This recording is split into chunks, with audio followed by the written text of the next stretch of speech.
খেয়াল রাখবেন, উনি কিন্তু প্রচন্ড রকমের অসুস্থ, তারপরেও কিন্তু উনি কাজ করে যান। উনার জন্য করেন, ব্লু মাঠের জন্য করেন, একটা নিবেদিত প্রাণ। রক্তের ভাই হলেও ভাই হয় না, আপনারা জেনে যান। রক্তের ভাই হলে ভাই হয় না। এই দুটো ভাই যশোরের বুকে, ইকবাল স্যার,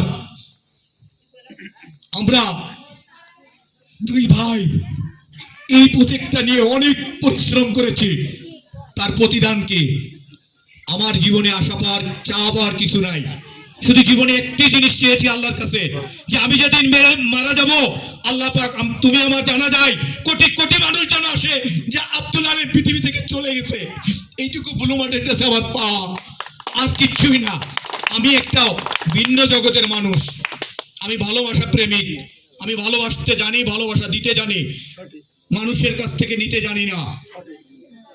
আমার দুইটা ছেলে, বড় ছেলে কুয়েটে মেকানিক্যাল ইঞ্জিনিয়ারিং পাস করছে আপনাদের দোয়ায়, ছোট ছেলে নটরডেমে পড়াশোনা করে। আপনাদের কাছে জোড়হাত অনুরোধ, ইনশাআল্লাহ কাজ করে যান। কথা দিলাম, এই যশোরবাসী শুধু হাসি দেখবে, কান্না দেখবে না। ব্লু মাঠ কাটাতে আসে নাই, হাসাতে এসেছে। এই যে ব্যক্তিটা প্রচন্ড অসুস্থ ছিল, ফোন পাওয়ার সাথে সাথে দুইটা ব্যক্তি ছুটে চলে আসছি। আমাকে বলছে স্যার আমি পাঠাচ্ছি।